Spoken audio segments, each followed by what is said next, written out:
All right, what's up, Notre Dame fans? I am Tyler Horka, that's Todd Burlage, and we just watched another spring practice today, Saturday, March 25th, and started out with a whole lot of nothing. We saw some stretching and whatnot. We already gave you the calisthenics line, the rundown of who was at the front of the line. That's interesting. Once you get to day two, like we saw today, not a whole lot to glean from that, but we did get to see 5 periods again, and me and Todd kind of watched some different things. So, Todd, what were your main takeaways from practice? You know, with the defensive line kind of in flux, I wanted to go and take a look at that. I mainly watched offense and skill guys for practice number 1, and I'll tell you who stuck out to me was Javonte Jean-Baptiste. That guy, he's got a great build. He reminds me of Isaiah Foskey a little bit with his build, as tall and as long as he is.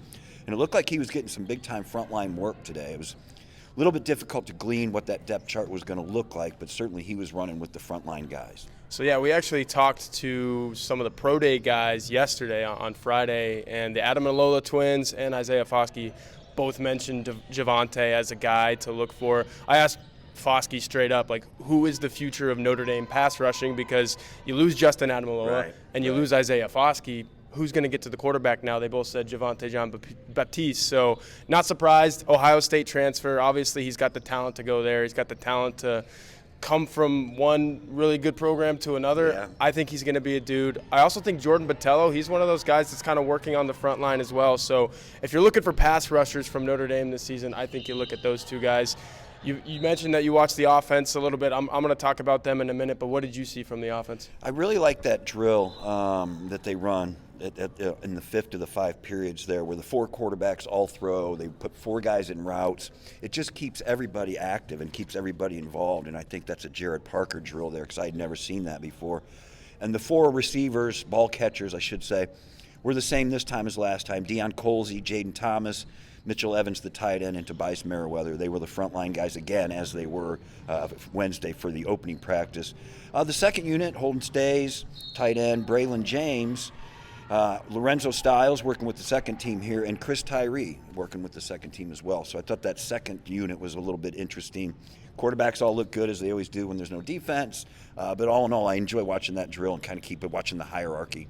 Yeah, those second-teamers, if you will, kind of interesting. You've got a running back transplant, a true freshman, a junior in Lorenzo Stiles, who last year you thought was going to take off and is now in a position where he kind of has to prove himself a little again. So, yeah, you can kind of glean some interesting things from watching 4 quarterbacks throw to 4 different pass catchers at the same time.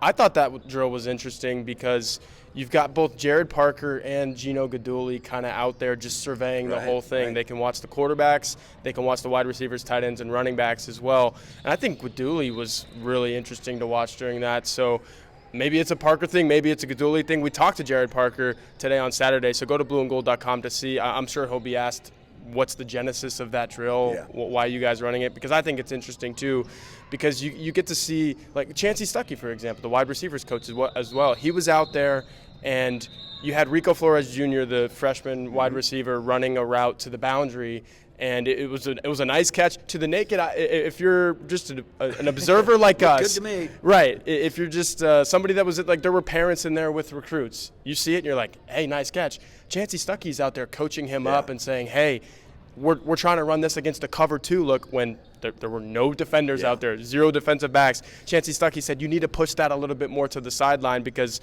there's a safety sitting right over the top right here, and if you run that route a little to the inside, good night, right? You're gonna get lit up. So I thought it was really interesting. Well, Stuckey as well. He was out there playing some defense to show these guys, man, I don't want to lose him. I just like his enthusiasm. I can't take my eyes off him during these practices, just watching him work with his guys. That was the same way me last spring and then last fall for sure. Sticking with those guys, they did a drill where they set up one of those little steel things that comes about yay high off the ground, and he was having the wide receivers jump over that on one leg, so it was kind of like a balance drill while holding their position as if they were about to get off the line of scrimmage and then go down and run a deep ball and catch the over the – so there's just so many things in that one drill that they're working on. They're working on, obviously, strength and getting off the line, quickness, balance.